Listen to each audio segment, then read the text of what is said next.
Hi, everybody. How you doing? Let me just make sure I'm up on Facebook. Hang on. Just realized how white my teeth were. I got them cleaned this morning. If you go to the dentist and you haven't been to the dentist during COVID, they do not let you use the laughing gas, which was very sad for me. And they do not use the water cleaner. So I got scraped on all morning. At least my gal was gentle. That's all I can say. Okay, there I am. Cool. Okay, let me drill in here. If you're on Facebook, oh, don't want to hear myself snort or laugh or say, hey, just let me know you're there.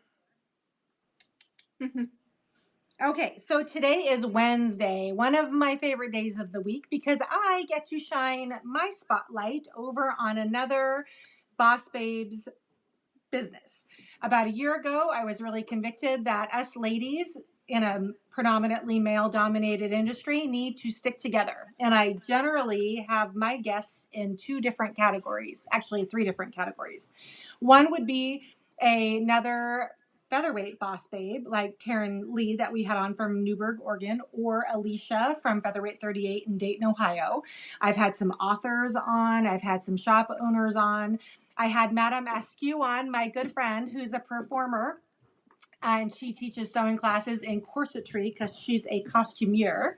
Today, I have another boss babe who runs a long-arm quilting business. So it's my first long-arm quilter, ladies. Yay!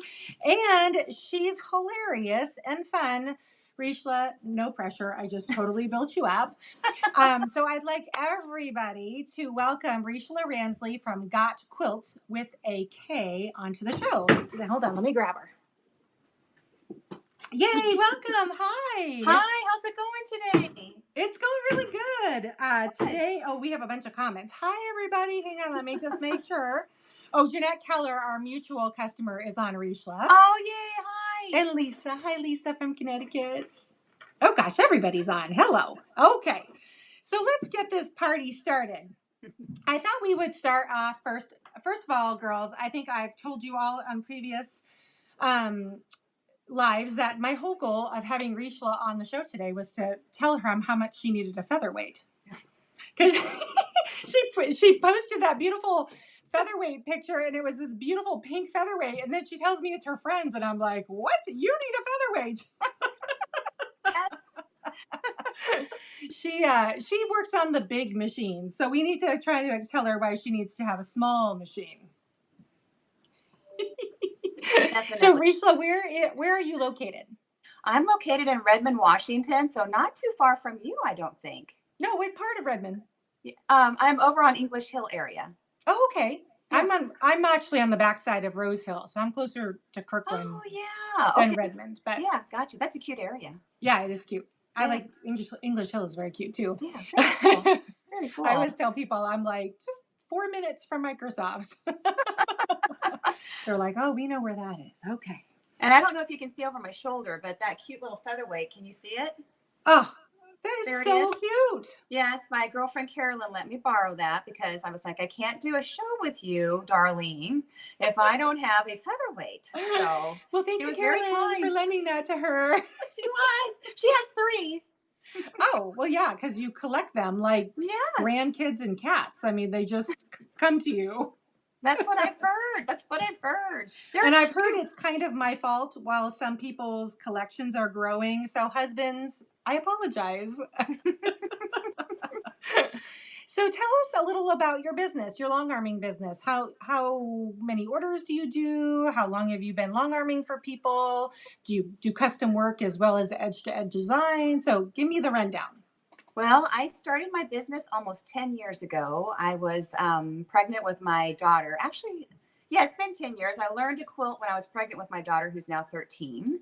And basically, I've just grown my business over the years. I just do edge-to-edge quilting now. I used to do custom work and edge-to-edge, but I do the custom work just for myself now. But the edge-to-edge I love. And I feel like there's so many different edge-to-edge designs out there that can make a quilt look sort of custom quilted.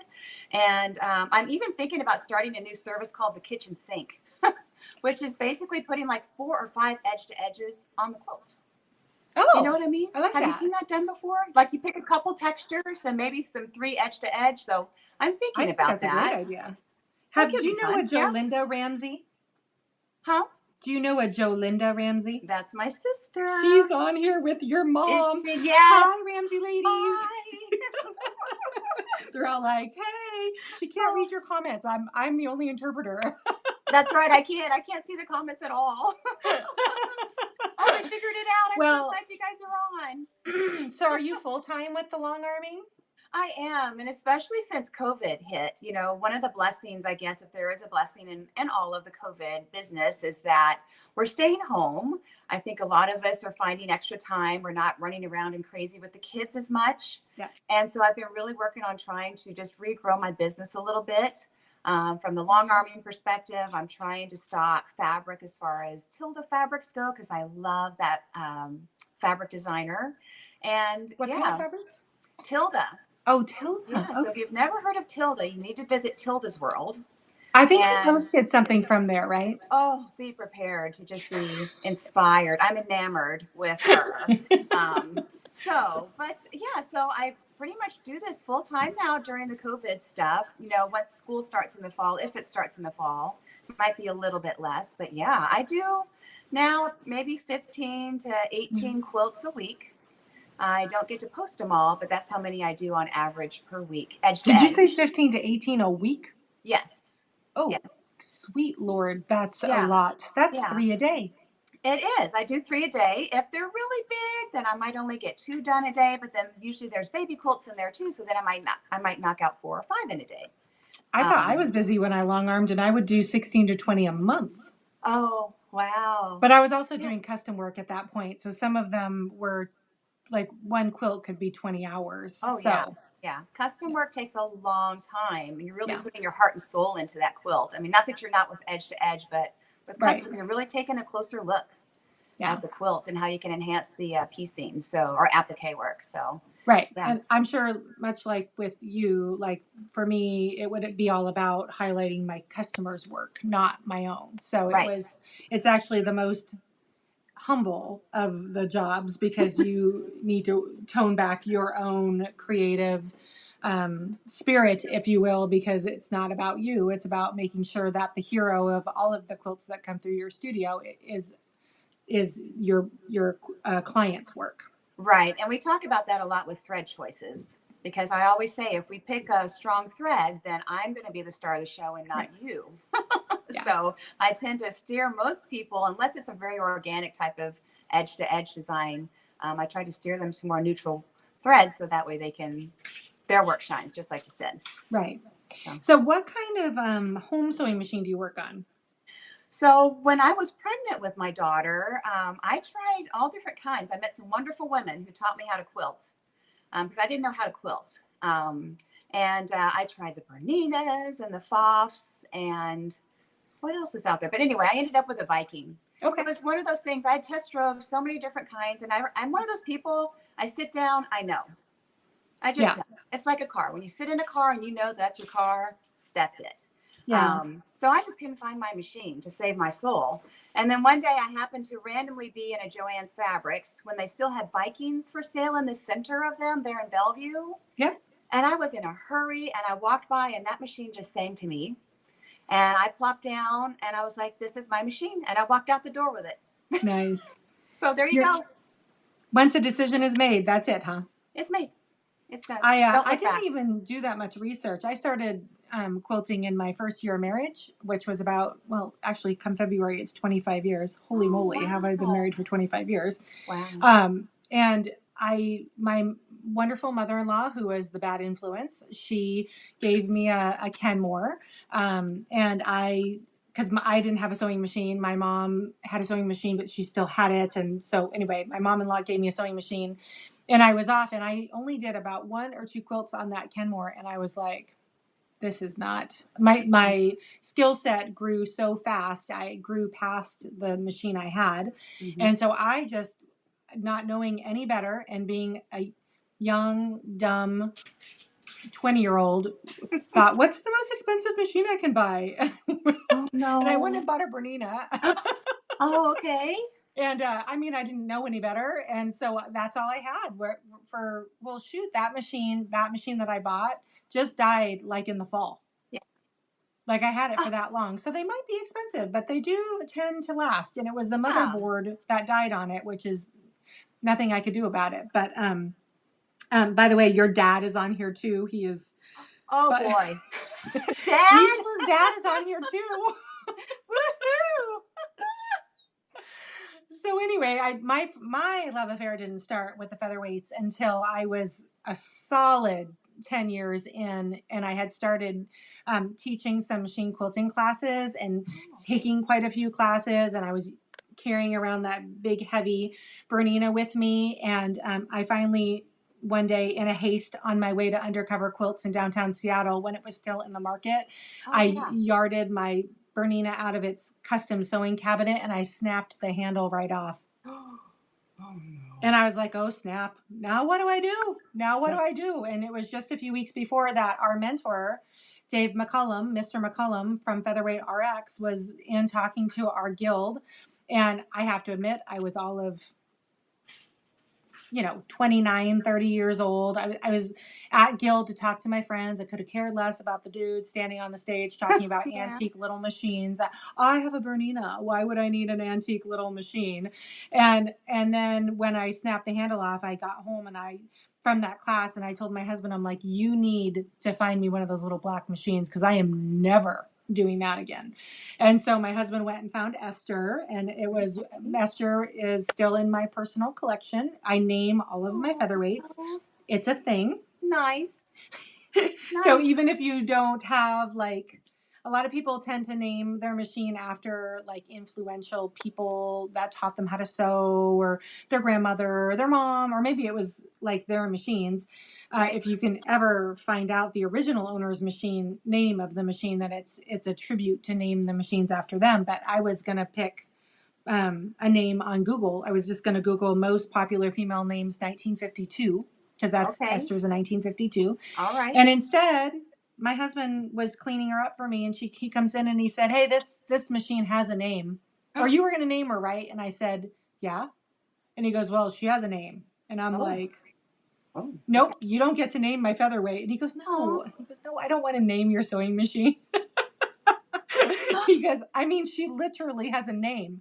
Like it was engraved in every bit, piece, part, case, foot pedal, My God. underbelly, Esther J. McCombs."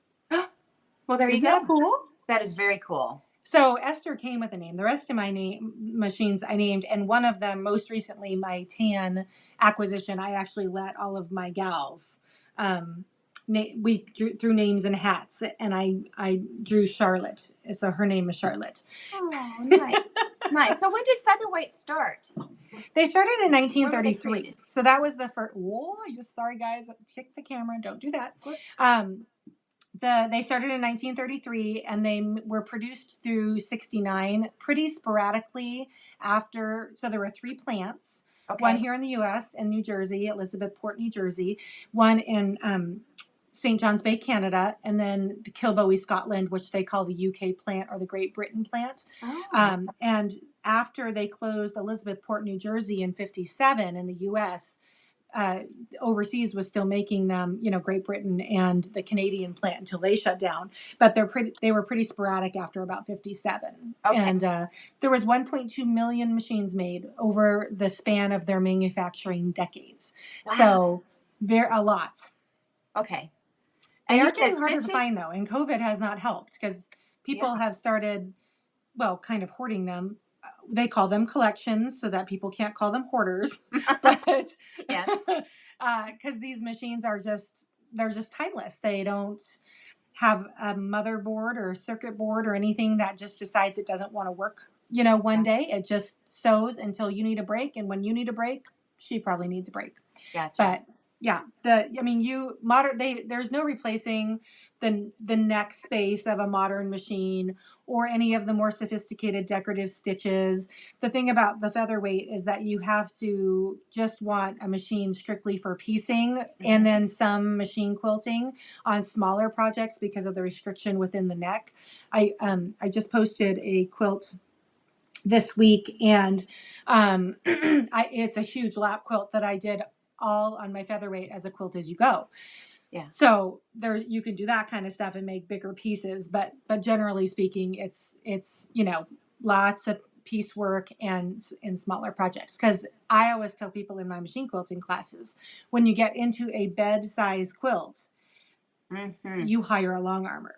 Yeah. Like, Yeah. put it in your budget, because you Yeah. can do a big quilt on a home sewing machine, but you've crossed into this weird voluntary torture arena because you are not having fun anymore. So No. long I armors saw will that forever quilt. have their place. I saw that quilt you posted, by the way. It's very cute. Oh, thank you. Yeah, Yeah, very that was a block of the month, with Roxanne Carter, okay. who's in Mukilteo, and she is a good friend of mine. And yeah, it was kind of thrilled to get the binding on. Yeah, very fun. So you said they were being manufactured in 53 or No, 40? 33.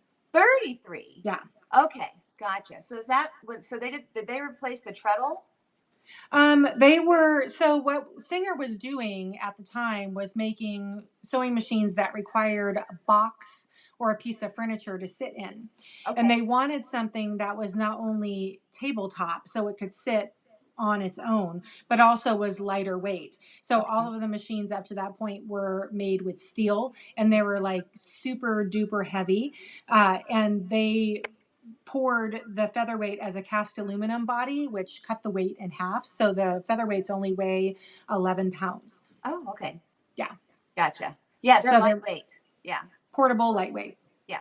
Yeah. No, they're nice. When I carried Carolyn's home, I was like, oh boy, this is nice. Yeah, fully loaded with the box and everything, you're at 15-pound shipping weight. Yeah. And there is a second model of Featherweight that's called a 222. Most of them are called 221s. Okay. 222s they were made in the Great Britain plant. They're kind of the Cadillac. They have a bed extension that slides off and feed dogs that drop for free motion quilting. Oh, wow. So there's some more guts there, and they weigh about 5 more pounds, but still, I mean, like way under what a normal, even modern sewing machine would cost or would weigh. So how do you acquire them? So you get them and then you sort of clean them up and get them working again and paint them? Yeah, well, I only paint the ones that are ugly, if you will, like they don't have any aesthetic redeeming value left to them. Okay. And we haven't painted in a while because my husband had the nerve to go get a full-time job. We were working together for a long time. So we haven't done any painting. We are discussing the possibility of doing some painting this summer, but not anything official or collecting deposit wise or anything like that. So Right. I still owe a purple machine to a client in Ellensburg, and so that one definitely comes first. But Gotcha. Okay. yeah, Fun. yeah. Well, show us around your studio. I know you're kind of set to do that. Okay, yeah, sure. So I'm going to grab my daughter Sonia, and she's going to So be the camera gal, if you okay. will. I thought it might be easier as opposed to me trying to stick my hand here and there. And Yeah. anyway, so but if it's, you know what I mean, when it's too up and down, just let her know. I'll let her know. Yeah. Okay. Yeah, we have a few minutes because we also have to talk about the contest. Oh yes. How much time do we have? Ooh. Okay. All right. So we'll do a quick few. Okay. Okay. Give me just 1 second. Did we turn it around? We did. Yeah. There she We is. did? Okay. Perfect, Sonia. Here you go. So welcome to my studio, if you will. Sonia, maybe you can just do a quick once around the room really slowly. Oh, look at all the colors. So pretty. Yeah, so I pretty much picked a different color for most of the walls because I couldn't decide. The rest of my house is white and gray with a little bit of navy, so welcome to my world of color. Ooh. So over here we have my wall, which was Pantone's color of the year a few years ago. Okay. And which was Orchid. And this is my quilt Wilbur that I made. But what I love the most about Wilbur is that he won a race. So I have the flowers made for him out of felt. It's a lady I found on Instagram called Mayflower Signs. Yeah. And she makes the cutest signs and flowers. Anyway, all of these were handmade by her. I sent Wilbur to her, and then she made a little wreath for him. So that was sort of fun. He's one of my favorite quilts, and I can't bear to bring him down. Oh, And So you have Mama Mia on the screen. yeah, my youngest daughter wants Wilbur, but it's not going to happen right now. Oh. So anyway. Okay. And then over here we have just lots of fun things. I sort of laid out my works in progress. I know a lot of you probably have a lot more than I do, but I was sort of excited when I pulled them out that I don't have that many. That's I'm great. working on a simple project here. I've got a fun little applique project. I have to tell you, Darlene, I love applique. I really love it. So I want to show her my cute blocks. So this is look at the little dog.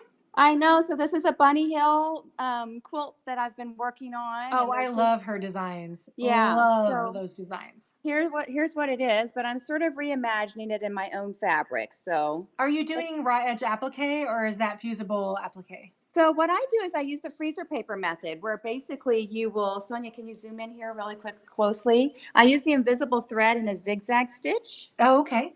And I turn the edges under. Cute. So it makes it nice and smooth.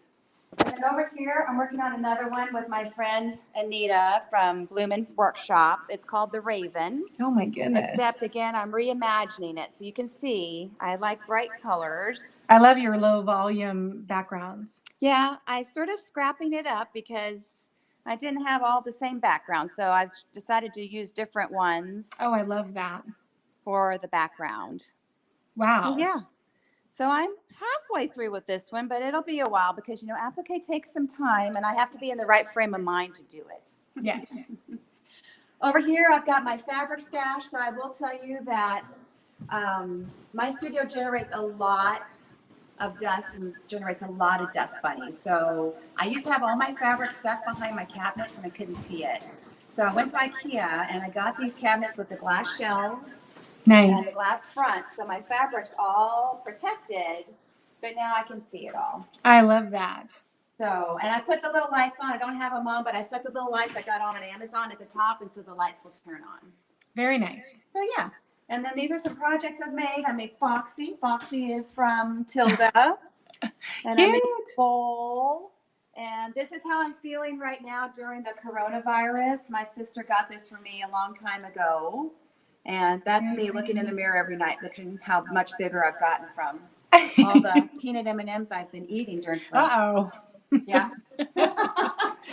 Anyway, geese. This is another one of Tilda's patterns. Just fell in love with those stinking geese. I tell you, I love them. Very cute. And then over here, some more goodies and some more treasures. Very nice. Some more of my little Tilda ladies. What a lovely space. So it's fun. And then, of course, my long arm is called Thelma, which is after my grandma. Did you say Thelma? Thelma. Right up here, you can see her name. Mine's called Millie. Yeah. So she's a millennium. Yeah, she was my grandma. And I never got to see Grandma quilt. But my grandpa used to have a pulley system. And he would roll the frames down from the ceiling. And my grandma and her friends would sit around and, you know, quilt and gossip. Very cool. And then when they were done, he would roll it back up to the top. I think we're going to you have to talk about the contest because we're at 425. And then we're going to continue this conversation on Instagram, everybody. So you can jump over to the live on Instagram at 4:30. But real quick, will you tell everybody what amazing thing you're giving away and how they can join the contest? Yes. So I have, for a lucky viewer, I'm giving away free long arm quilting on a quilt that you send to me, edge to edge, of course, up to twin size. And I'll also give you a layer of batting to go with it. If you're not local, then you'll have to pay for the return shipping here in the U.S. only, U.S. continental. And there's a code word. So you've got to email this code word to me. It's called Happy Quilting. I have the header at the bottom. Do you have it on the screen? I do. Okay, so Happy Quilting. Because when I started my business, I couldn't find anything that started with Q that wasn't already taken. So I misspelled it, Kwilting. Email it to me at gotquilts@comcast.net. And Darlene is going to announce the winner in her Sip and Sew on Friday at 4 p.m. That's right. Is that right? Yes. Actually, you're going to come on and you're going to help me pick the winner. Yes, I'm excited. I can't wait to see who wins. If you join us on Instagram, you'll get another code word, and you can actually enter twice. So we're bribing you all to join us over on Instagram. Hop on over. Hop on over. I have lots to show you. All right, guys. I want to thank everybody for joining Richla and I tonight. We're going to go ahead and pop over to Instagram. Oh, goodness, Darlene. Time flies. Come on, Darlene, pull it together. So I will be back live tonight, or not tonight, on Friday night, 4 p.m. Pacific Standard Time, right here on Facebook, Instagram, and YouTube at the same time. Thank you for joining me. This is Darlene with Featherweight Doctor, www.featherweightdoctor.com. And if you have any questions or inquiries about machines, you can go to info@featherweightdoctor.com. Thanks